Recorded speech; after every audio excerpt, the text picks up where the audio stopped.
Memorial de las Víctimas del Terrorismo y en el mío propio. Hoy tenemos a dos autoras con un libro muy especial del que habrá tiempo de hablar. Les haré preguntas a ambas y en el que posteriormente ustedes también podrán participar mediante preguntas. El libro se titula Las víctimas de la Yihad, españoles asesinados en atentados terroristas, y a ellas, aunque seguramente las conocéis ya de sobra, pues os voy a presentar muy brevemente. Chelo Aparicio es de Bahía de Arriba, Burgos, un pueblo magnífico. Es periodista, trabajó en prensa, radio y televisión como redactora y editora de informativos en Cambio 16, El País, Tribuna Vasca, RTV, CNN Plus y Telemadrid. Fue delegada de la agencia EFE en el País Vasco y subdirectora y columnista en Estrella Digital, así como analista en RTV, EITV, CARTV y RTVM. Es autora del libro Vivir frente al terror y coautora de Merece la pena. Y a mi izquierda, Ana Izpiri, nacida en Elgóibar, también es periodista, ha trabajado como redactora y reportera de información internacional para ITV, ha colaborado también como articulista para las cabeceras del Correo y el Diario Vasco sobre temas relacionados con los países árabes y de mayoría musulmana, y es especialista en traducción del árabe al español por la Escuela de Traductores de Toledo. Este libro que tenemos aquí es un libro en el que se reúnen las biografías de las víctimas del terrorismo yihadista, tanto los españoles como los extranjeros asesinados en España. Es decir, que también hay extranjeros y también hay españoles asesinados fuera de nuestras fronteras, como vamos a ver. En realidad, si conocen un poco las obras de este tipo, es el tercero de una trilogía, de alguna manera, que empezó con Vidas Rotas, que es el libro que escribió Florencio Domínguez, Rocío Alonso y Carlos Marcos García, sobre las víctimas de ETA. Luego ha venido otro libro de Carmen de Rivera sobre las víctimas del terrorismo de extrema izquierda, y este tercero completa bastante este panorama con las víctimas de la yihad. La diferencia que tiene el yihadismo de otros tipos de violencia terrorista es que, por desgracia, el terrorismo yihadista sigue en activo. Tanto es así que, si en este libro lo cerrabas con 300 víctimas del terrorismo yihadista, hoy tenemos que hablar de 303, porque en mayo 3 españoles fueron asesinados en Afganistán. Es que, por desgracia, esta es una historia que va a continuar aumentando y si no hay perspectivas, o por lo menos no parece que vaya a disminuir el futuro. Bueno, pues vamos a empezar con las protagonistas, con las autoras de este libro, que son las que lo han trabajado.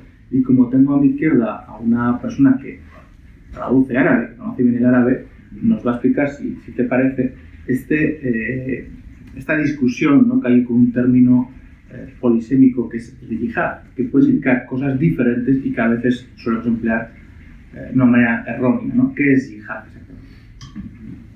Bueno, pues, buenas tardes a todos. Gracias por asistir, naturalmente, y gracias al Centro Memorial por por acogernos aquí en la presentación del libro a Chelo y a mí. El término yihad, pues claro, es un término importante, una palabra importante, una palabra que aparece en el Corán, como muchísimas palabras árabes. De la raíz trilitera de la palabra surgen muchos términos. La raíz es ya-ha-da, en fin, de ahí sale jihad, mujahid, mujahidin, ijtihad, etcétera, etcétera.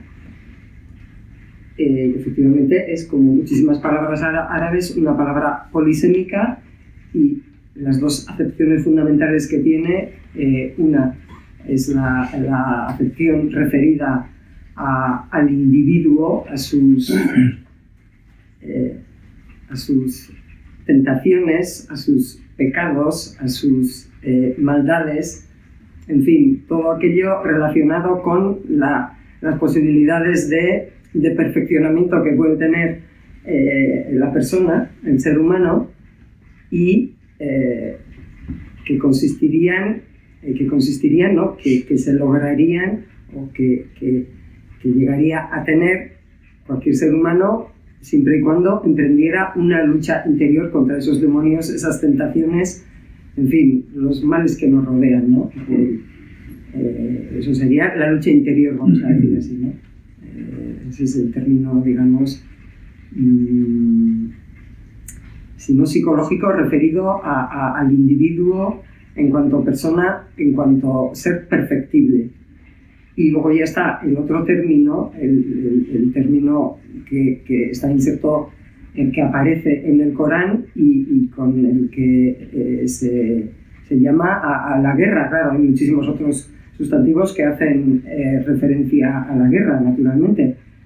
Y bueno, en el Corán aparece en referencia a las disputas bélicas que tuvieron el grupo del profeta de los musulmanes, Muhammad, y sus seguidores con aquellos que habían dejado en Meca cuando se trasladan a Medina, y con los que moraban la península arábiga, que eran, aparte de los idólatras que había y que dejaron de serlo y que se sumaron a la nueva fe, estaban los judíos también por allí. Y entonces hay apelaciones a esa yihad o a esa guerra, naturalmente, visabilillah, es decir, en el camino de Dios, o sea, santa, para enfrentarse a esos que en un momento u otro se constituían en enemigos de ese grupo nuevo en torno a esa nueva fe.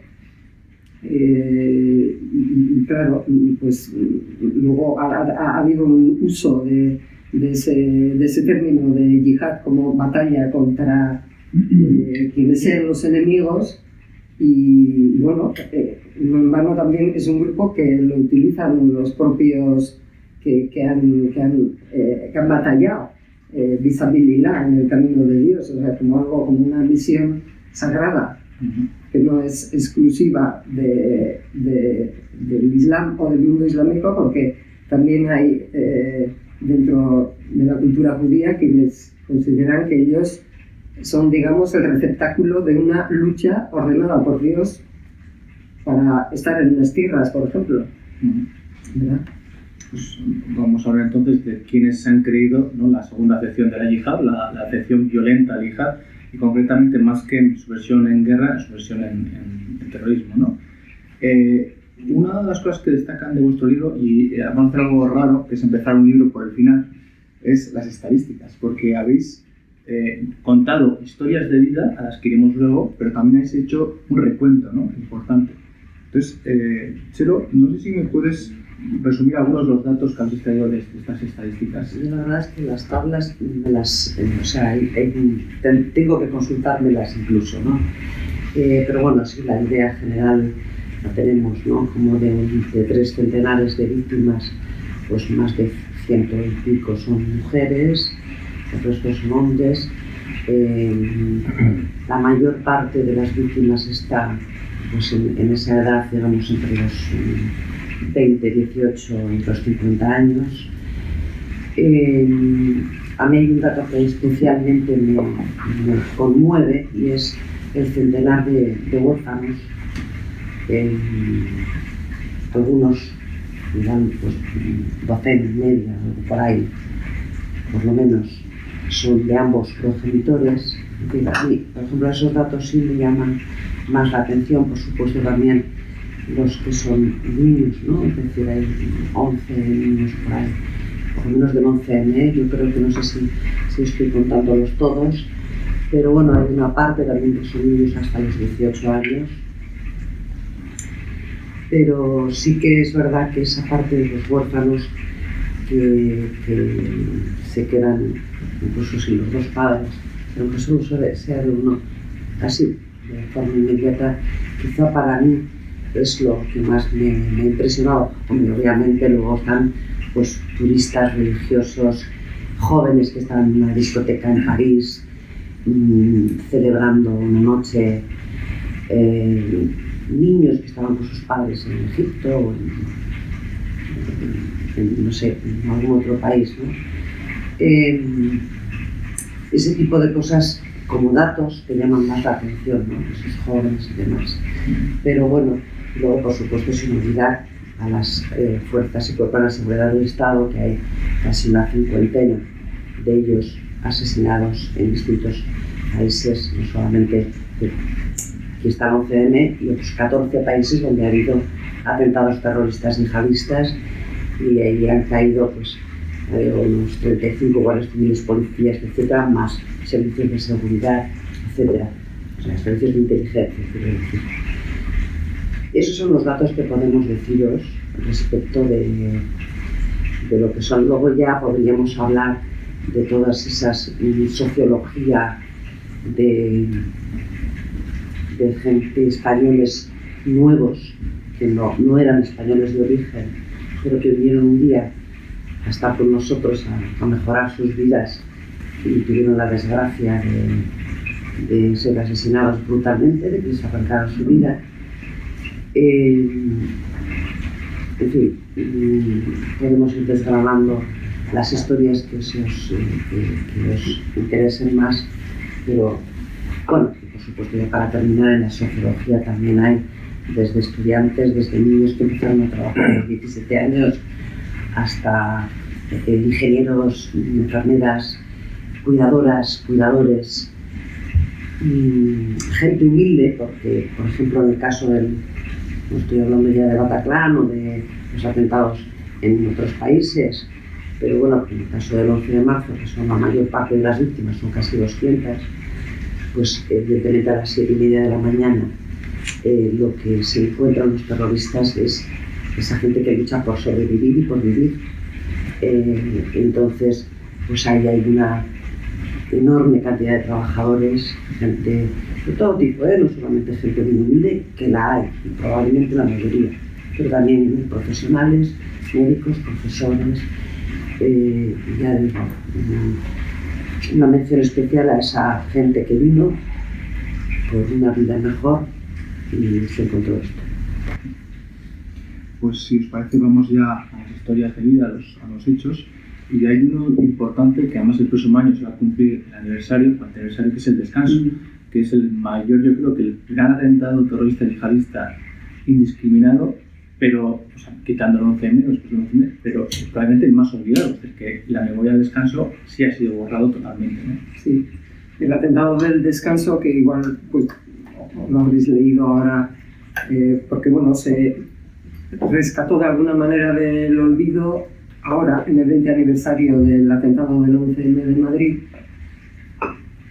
Fue en el año 1985, en fin, digamos que en la última fase, o ya en la puerta de salida de, entre comillas, consensuada de la transición, y cae en el olvido también en parte, y cae en un olvido muy pernicioso, especialmente porque no hay una instrucción judicial que permitiera llevar a sospechosos o que se pudieran formular las acusaciones en base a lo instruido. Por tanto, no es un atentado en el que mueren 18 personas, de todo tipo también, porque se colocó una bomba en el restaurante El Descanso, bastante cerca de la base de Torrejón de Ardoz,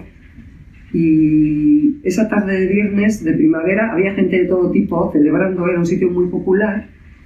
Estalla la bomba a las 10:30 de la noche y luego hay una concatenación de hechos terrible.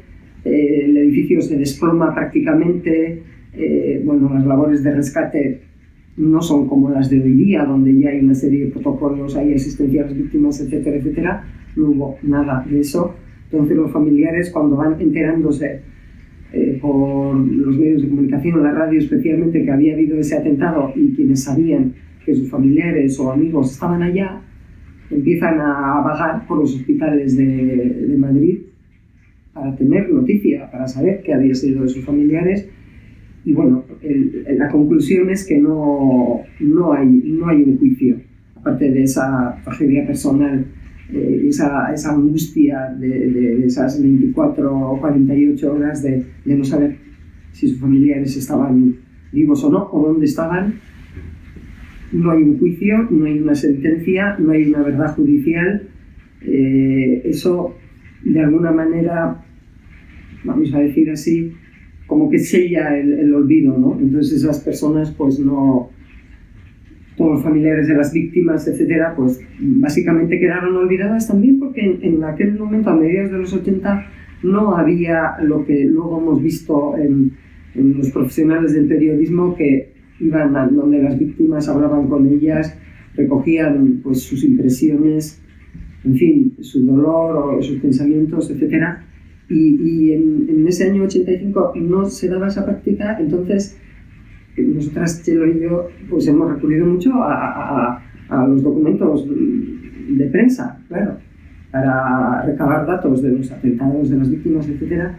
Y en ese caso, pues había bien poco, porque no había esa práctica de ver a la víctima como, vamos a decir, protagonista, la parte sufriente del atentado, que son personas con voz, naturalmente, pero a las que no se preguntaba. Y entonces, pues es un poco un atentado que simboliza, por la falta de justicia, en su caso, digamos, un poco como el extremo más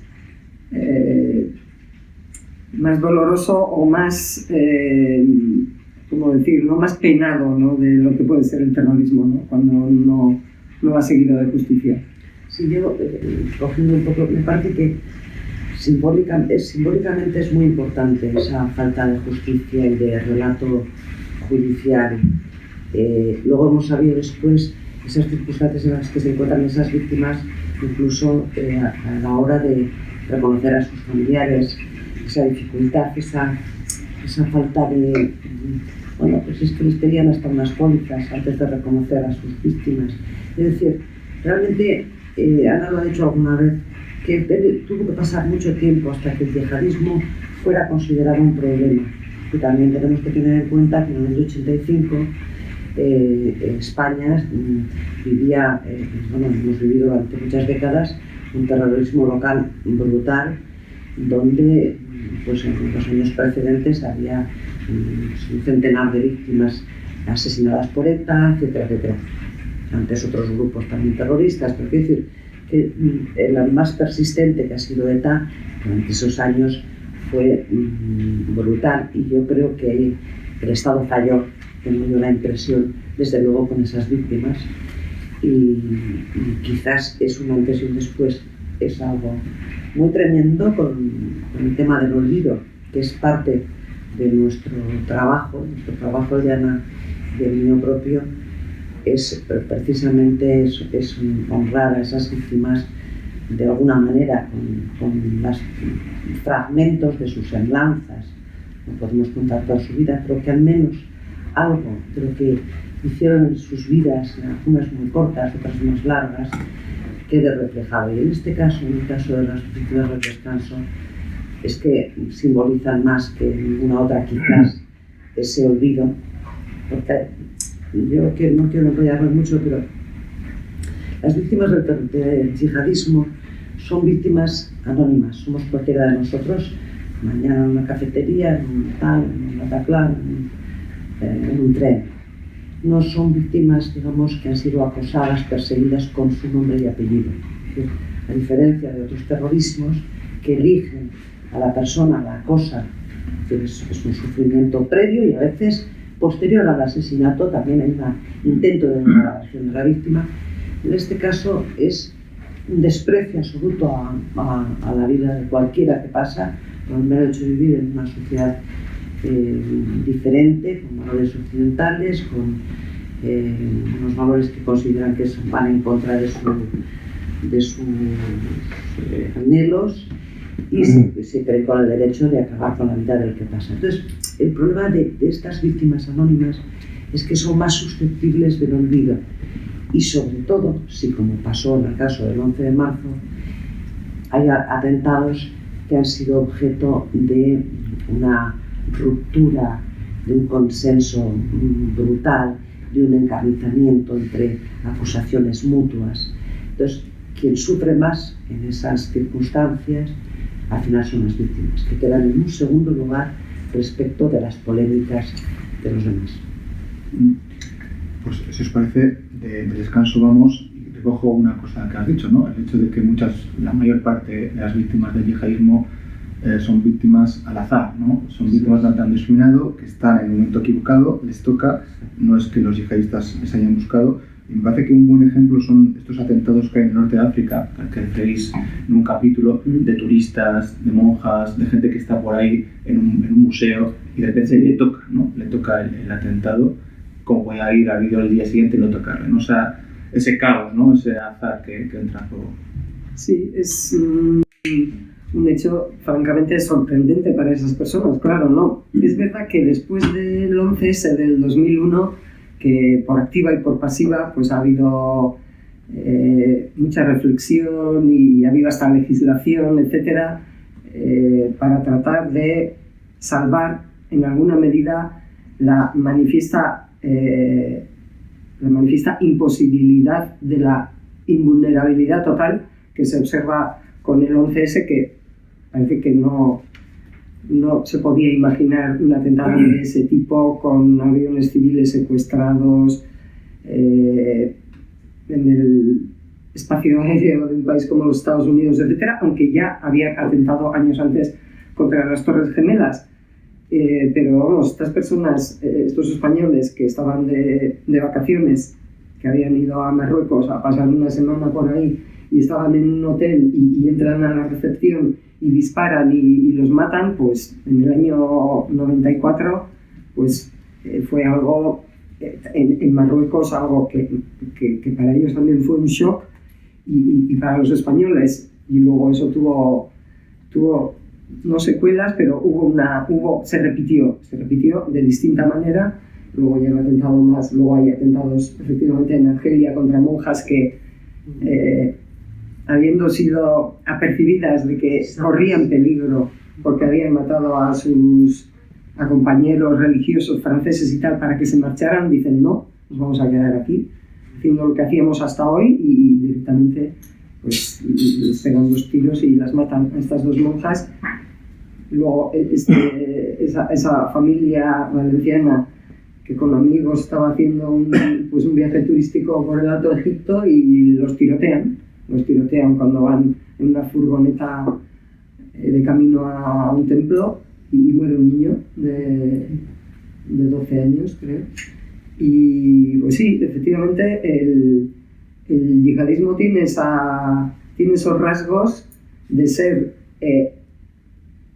lo hemos visto mucho en este siglo, muy indiscriminado, tanto en Europa como en el Oriente Medio, que es donde más víctimas ha generado, y que no está vinculado en el 99,9% de los casos a esa persecución y a ese ánimo de matar a una persona. Sí, salvo los servicios de inteligencia que los habían localizado. Eso es. En Irak les persiguen bastante a los que habían estado trabajando, bueno, les persiguen y los matan, los que habían estado trabajando los servicios de inteligencia adscritos a la embajada española, que ya estuvieron allí en tiempos de Saddam Hussein, algunos de ellos.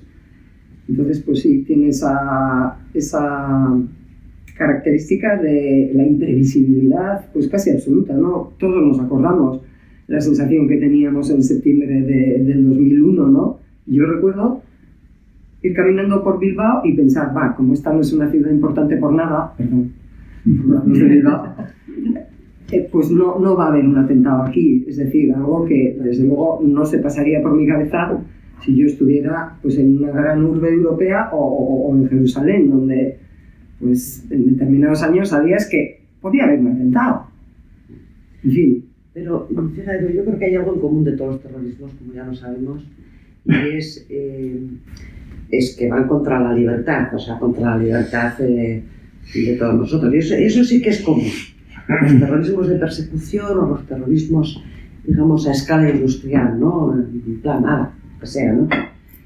Y eso tenemos que ser conscientes. Yo creo que las sociedades somos cada vez más conscientes y aceptamos pues los volardos, los controles en los aeropuertos, los tal. Esto no es así, es una realidad que no podemos olvidar. Sí. Pero desde luego que el valor de la libertad es lo que persiguen. Y en ese sentido me parece fundamental que lo tengamos muy claro. Siempre, siempre. Es nuestro principal valor como ciudadanos y yo creo que serán terroristas pero no son tontos. No, en absoluto. Además, a veces parece como nosotras que hemos estado enfrascadas en la elaboración de este libro, donde la parte central, la columna vertebral del libro son las semblanzas de las 300 víctimas que hasta el momento de la publicación del libro había, y pues no es un libro para conocer las raíces del yihadismo, sus diferentes ramas, las características de la ideología o ideologías que lo alimentan, etc. Pero claro, no tenemos que perder de vista que efectivamente tienen un programa que puede variar de unos países a otros o puede variar del Oriente Medio a nuestro país, por ejemplo, a los países europeos, pero que tiene un programa que yo diría que tanto en el caso de los atentados que se producen en suelo occidental como de los numerosísimos atentados que ha habido desde los años 70, desde finales de los 70 en muchos países del Oriente Medio, pues están encaminados mucho en el Oriente Medio con la intención de eliminar del poder, o sea, de derrocar a los regímenes que había o que hay, y en otros casos, naturalmente, para tratar de modificar las políticas de los gobiernos y que se compre la agenda de esos grupos yihadistas. Y en el caso nuestro, claro, el ceder ante los embates del terrorismo yihadista y un ceder continuado, en última instancia, se vería traducido en mayores o menores modificaciones de las políticas en el sentido más amplio de la palabra y de organización de la sociedad, ¿no? y del marco de libertades individuales en el que, bueno, de las que podemos disfrutar, ¿no? Porque, pues, en fin, son movimientos con una ideología movimientos que aspiran a que todo el mundo viva bajo los criterios, bajo los principios que ellos defienden y que no son precisamente favorables a las libertades individuales en absoluto. Has dicho, Ana, yo creo que ha sido un poco justo con vuestro trabajo, que no es un libro para entender la historia del yihadismo, pero sí hay contexto. O sea, no solo las biografías, también explicáis el contexto del yihadismo, la evolución del yihadismo en las últimas décadas y las distintas ramas importantes que hay, ¿no? Sobre todo Al-Qaeda, Daesh y los talibán, ¿no? Están muy presentes en vuestro libro. Yo creo que para alguien neófito, como puedo ser yo creo que con esto es una gran introducción, una muy buena introducción a lo que ocurre. Y esto es una cosa llamativa, ¿no? Que unas estadísticas que tenéis es, claro, el yihadismo es el segundo actor que más víctimas mortales ha causado en la historia del terrorismo de España después de ETA. ETA son 853 víctimas mortales, el yihadismo son 300 más 3, 303, ¿no? Pero si analizamos, y vosotros lo hacéis en estadísticas, en realidad el yihadismo engloba muchos grupos, ¿no? Engloban muchos grupos distintos que a veces no tienen ni siquiera nada que ver, ¿no? Pues los argelinos, los Hamas, Daesh, los Talibán. Incluso es que, claro, bajo ese paraguas, eso es lo que les une al final, ¿no? Sí, no creo que haya esa llamada para que no haga falta grandes organizaciones ni grandes estructuras, ¿no? Sí. Algunas veces sí, claro, pero... Lo que sí se ha visto clarísimamente en el siglo XXI es que la multiplicación de grupos yihadistas ha sido como no os puedo decir ahora exactamente entre qué año y qué año, pero creo que es algo así como entre el 2006-2007 y el 2015 se multiplican por 200, o sea, un 270%. O sea, la miríada de grupos que surgen es tal que a veces hasta, bueno, en estos años después del surgimiento del Estado Islámico, a partir del 2012 y a raíz de la penetración de estos de al-Baghdadi del Estado Islámico, que se llamaba Estado Islámico en Irak al principio y luego ya se quedan con el Estado Islámico cuando penetran en el territorio sirio y tal, en la misma Siria, era difícil seguir el rastro de muchas organizaciones porque porque sencillamente es que eran muchas, había relaciones entre ellas, bueno, como ocurría en una época, en parte de la historia de ETA, ¿no? Que hay una serie hay pues actores distintos con sus actuaciones, con sus disensos, con sus inquinas, etcétera, etcétera, ¿no? Con estos pasaba algo parecido, ¿no? Que había alianzas entre ellos que luego se rompían, etcétera. Pero vamos, que la cantidad de grupos es, no voy a decir que inabarcable, ni mucho menos, pero sí muy numerosa. Y claro, están ahí, muchos de ellos aletargados, digamos. Como una comunión de, digamos, de ideales, por decir algo, sí, ¿no? Sí. O de afanes terroríficos, claro. En eso coinciden. Sí. Si te parece, Chelo, vamos a pasar al mayor atentado que hemos tenido en la historia de España y en el suelo europeo. Tanto es así que el 11 de marzo se convierte en el Día de las Víctimas del Terrorismo de toda Europa, no solo de España, ¿no? El 11M es un atentado que da una escala tan brutal que deja a todos los demás pequeños, y claro, son 192 víctimas mortales. Eso es 193 cuando contamos al policía de Torronteras, sí. Eso es. Entonces, el atentado del 11M es un atentado que tiene orígenes, porque responde a un grupo de yihadistas que había ya en España unos años antes, ¿verdad?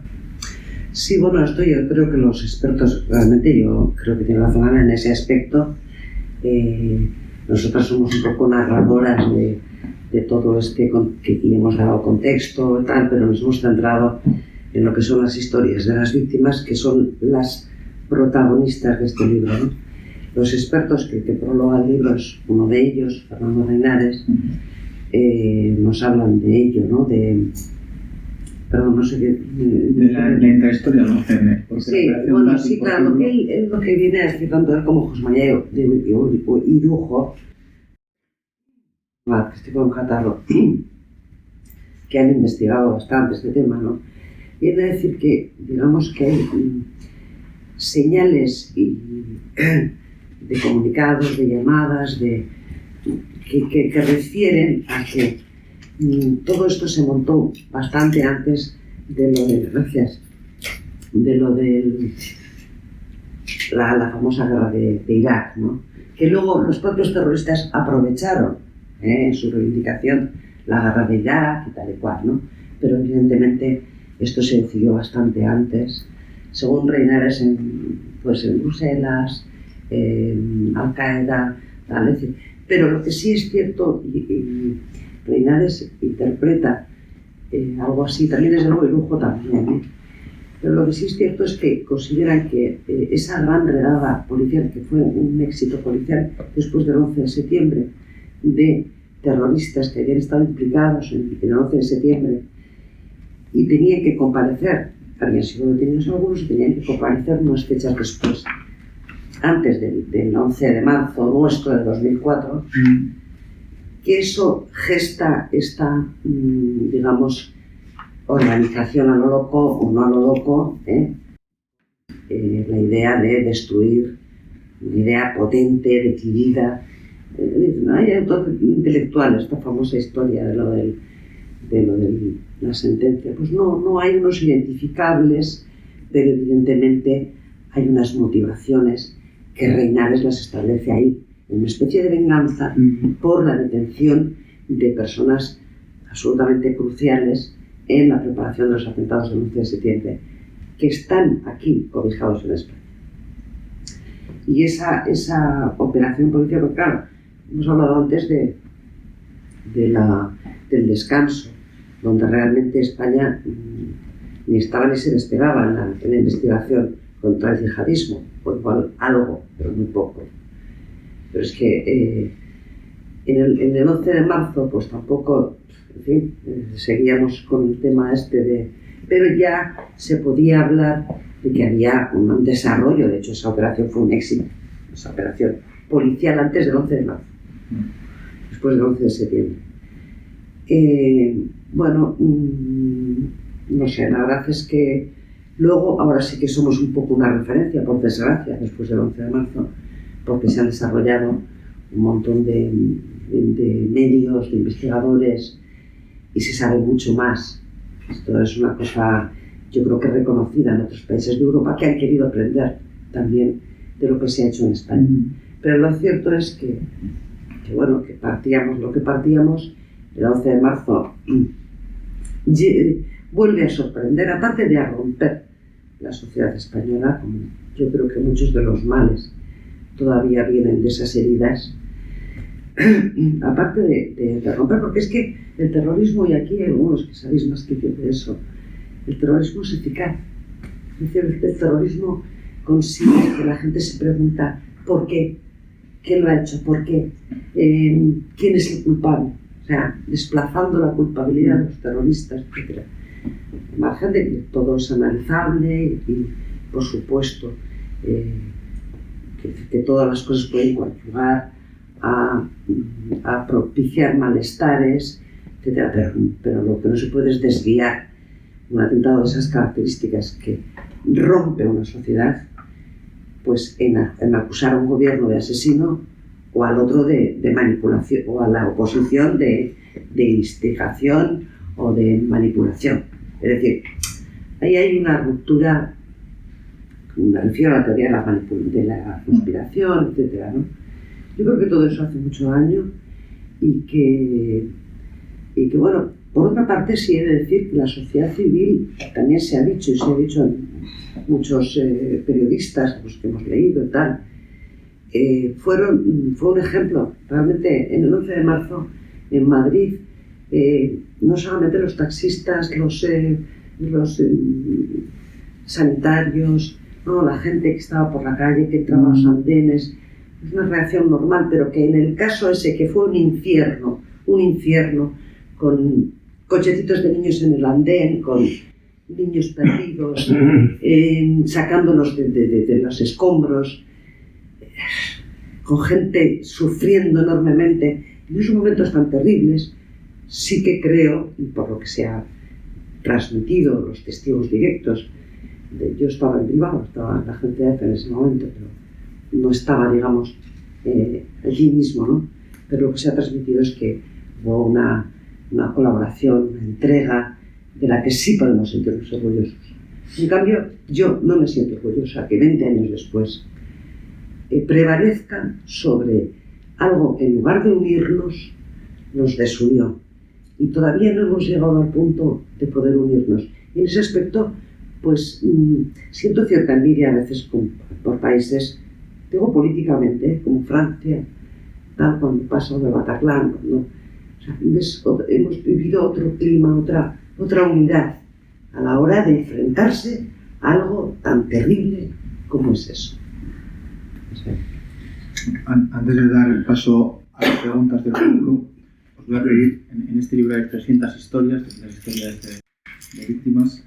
No podemos tocarlas a todas, pero sí que cada una de vosotras nos reúna. Escoja una, la que queráis, y nos habléis de ella.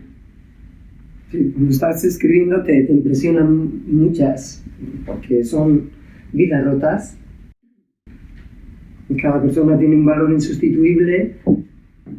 Pues a mí una que me viene a la cabeza y que no es que me impresionara, me impactara más que las vidas de otras, pero es la de un chico, pues un chico que pretende abrirse paso y que por todo un cúmulo de azares era piloto comercial, pero azares, uno de ellos que la empresa en la que ya había finalizado su contrato le pide una prórroga de su tarea como piloto comercial para otros 15 días y desoyendo a los amigos que le decían, pero ¿cómo te vas a quedar ahí en Kabul y tal? No, o sea, lárgate.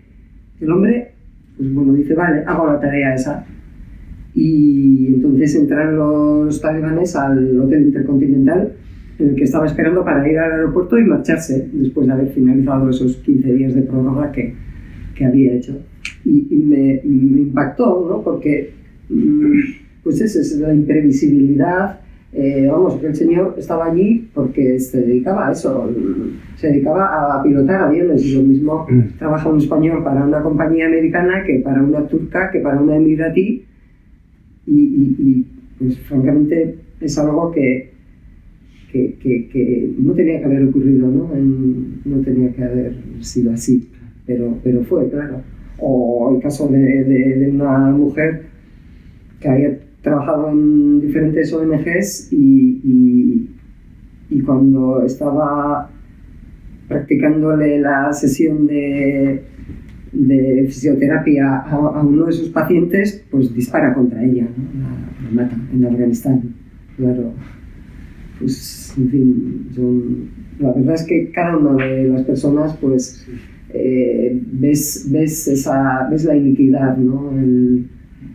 Algo que no tenía que haber sido y bueno, pues por eso pues yo estoy contenta de haber participado en la elaboración del libro, para que eso que los terroristas pretendían era que eso se quedara enterrado, el valor de todas esas vidas que a ellos les importan cero, lo único que les importa es el número de víctimas para poder utilizarlo bien en su propaganda, ¿no? Y en su marketing post-atentado, pues por lo menos estén ahí, ¿no? Estén ahí y quede constancia de quiénes eran esas personas con sus vidas insustituibles.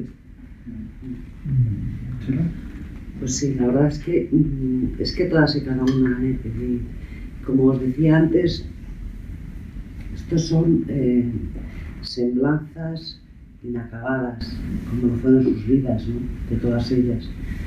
Por supuesto, casi mencionar alguna sobre otra te da un poco de pudor, ¿no? Porque te acabas acordando de esta chica que había tenido una mala relación y estaba ya viviendo con sus padres, había reinventado su vida, le gustaba maquillarse por las mañanas, se cambiaba de pelo, tenía 27 años, tenía unos hermanos, es decir, te acabas acordando de todo eso. Esa madre que le dice a su hija, 60 años, seguía trabajando, muy humilde, no sé si trabajaba pues de limpiadora en algún sitio, y dice a su hija, ata bien los calcetines, tenía varios hermanos también, antes de marcharse a las 7 de la mañana. Cosas que te llaman la atención, ¿no? Por supuesto, hay cosas que te tocan más, porque ves vidas también muy duras, ¿no? Pues un hombre de Ucrania, creo que era, que después de pasar 1000 vicisitudes en su tierra, pues consigue instalarse aquí, por supuesto, rodeado de su familia y viviendo en una cama de estas que se cierran, se hacen sofá. Por la noche se hacía su habitación y ahí guardaba su bicicleta impecable, siempre la tenía impecable, ¿no? Y bueno, pues trabajaba con sus compañeros, con gente, esas vidas que viven con tan poco, que además es ese primor, esa lucha. A mí eso sí me impresiona, porque son luchadores, ¿no? Luego también, pues hombre, a mí lo que más me ha llamado la atención, lo que más me ha tocado es el tema de los huérfanos.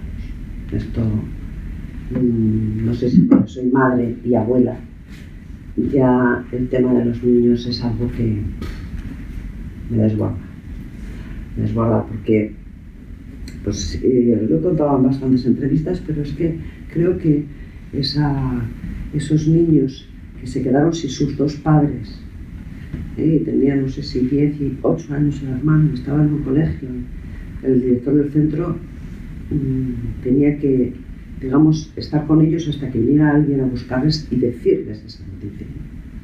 Y luego ver esos chicos, vamos, en concreto uno de ellos que a mí me ganó para siempre el corazón, un chico, mi hermano mayor, esto es un jueves, el lunes ya quiere ir con su mochila al colegio, y le perseguían, dice él, que le perseguían los psicólogos y que huía de los psicólogos como porque no quería, o sea, quería seguir y seguir y seguir.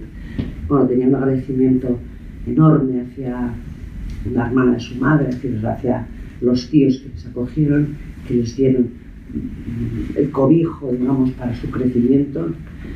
Pero bueno, son cosas, y ya os digo que es que da pudor porque son muchas las personas. Esa chica francesa que había elegido España para quedarse aquí, trabajaba en la Biblioteca Nacional, que tenía una niña de 2 años, la llamaba Monbijou, mi joya.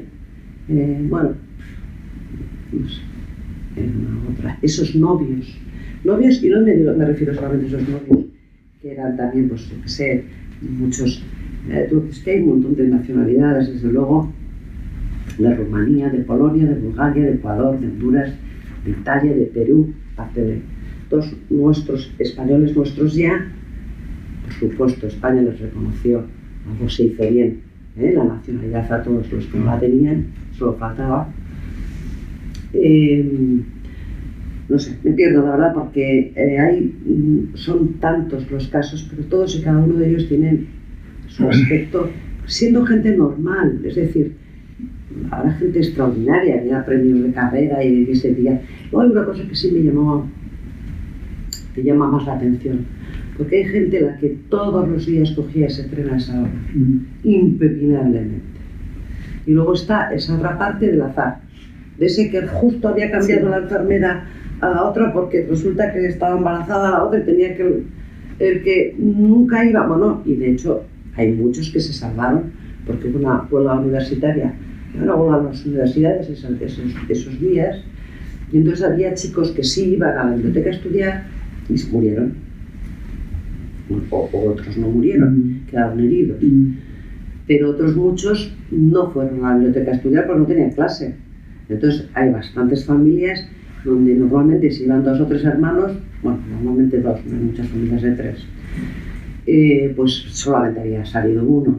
Tienes esas cosas del azar que también te torturan un poco, ¿no? Pero generalmente es gente sencilla, gente luchadora, tanto los españoles como los nuevos españoles. Bueno, pues nada, pues decidieron quitarles la vida. Pues si os parece ahora, ahí abrimos el turno de preguntas. Cualquiera de vosotros que quiera hacerle una pregunta a las autoras, las tenéis aquí Ya está. disponibles. Sí, ¿nos podéis contar un poco cómo habéis trabajado para identificar y hacer las semblanzas de cada una de las víctimas? ¿Sobre bases documentales o habéis tenido que indagar a encontrarlas? Si habéis hablado con ellas, cómo se ha recibido, cómo ha sido un poco el método de trabajo. Pues vamos a ver, igual ahí lo podemos completar una y otra, ¿no? En general hemos partido de las bases documentales que había, por supuesto periódicos, radios, o sea, testimonios ya, digamos, que habían sido publicados o emitidos, con también periódicos de otros países, claro, de los países de origen de las víctimas. Y todo ese compendio es lo que hemos estudiado, hemos visto que coincidía. A veces el trabajo de los periodistas fue muy bueno esos días. Me refiero al concreto al 11 de marzo. Fue un trabajo muy a pie de calle, muy emocional. Lógicamente, pues a veces la semblanza la hacían con el amigo del primo del otro, porque ha sido un poco caos. Luego se fue reconstruyendo más. Entonces, con todo lo que se ha publicado, hemos consultado pues todos los periódicos que hay en España y desde luego pues otros periódicos de fuera de España, ¿no? También radios y testimonios y grabaciones. ¿Por qué lo hemos hecho así? Pues yo creo que en el caso en concreto del 11 de marzo el traumatismo es tan brutal.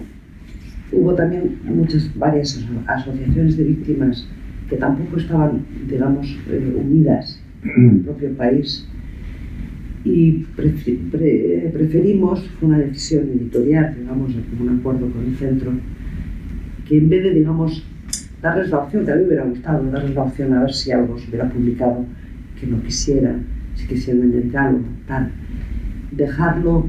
Hombre, la verdad es que lo hemos tratado, y yo creo que en eso o sea, no hay duda, lo hemos tratado con muchísima cuidado, con mucho respeto, y sin añadir una sola coma, por muy, o sea, lo que fuera, digamos, dudoso o que estaba repetido, fuera. Es decir, ha sido un trabajo de documentación principalmente, Esto respecto de los sumarios, los sumarios. Bueno, claro, por supuesto los sumarios y por supuesto tenemos la investigación con los investigadores y con eso sí. Pero lo que se refiere a las semblanzas lo hemos hecho con lo que se ha publicado, pero claro, no nos ha bastado un periódico. O sea, es decir, que si había una referencia de esa víctima en 7 medios, eso lo hemos procesado. Lo hemos procesado y lo hemos, digamos, dado una forma, metiéndonos un poco, yo lo digo personalmente, metiéndonos en sus vidas, pero en sus vidas para sacarlas a flote. Es decir, yo creo que es un trabajo que en ese sentido yo también me siento, hombre, siempre uno se siente insatisfecho siempre cuando haces un trabajo porque pues voy a hacer esto, lo otro, pero este tipo de trabajo yo creo que se pueden hacer otras cosas, se pueden hacer entrevistas, tal, pero este trabajo yo creo que era necesario y yo me siento muy orgullosa de haberlo hecho, sinceramente, de haber podido transmitir esas pequeñas vivencias de cada uno de ellos y que quede un libro, que quede para siempre, por favor, que quede. Esa gente, igual no se acuerdan de ellos nadie. Bueno, pues hay que. Yo no sé si en el caso tuyo, Ana, como había menos información en algunos de ellos. En el caso, por ejemplo, de las víctimas del descanso, había poquísimo, una frase, 2 frases, no sabías nada de la víctima. Y ahí sí que nos hemos puesto en contacto, que con éxito en unas ocasiones y sin él en otras. Y con las familias que nos han atendido, pues la verdad es que la actitud era muy positiva, después de tantos años y siendo una especie de capítulo enterrado hasta en sus vidas, ¿no? No de veras en su emoción, obviamente, pero sí socialmente. Y la verdad es que se prestaban y hasta quien te decía que no en un primer momento, pues luego te decía, no todo el mundo tiene la misma capacidad de expresión y de contar algo tan doloroso a alguien que no conoce, y en ese caso sí hemos recurrido porque es que no había nada sobre ellas salvo sus nombres. Es que hay algunos que no quería decir nada, o sea, también muy pocos, pero hay algunos que es que por expreso deseo de la familia solo consta su nombre, o sea, no hay más, y todo es respetable, es así, es respetable, digamos que, bueno, esto es una especie de honrarles a ellos, que en realidad somos nosotros, ellos somos nosotros. Pues sí. Esto no es, no, esto es un ataque general y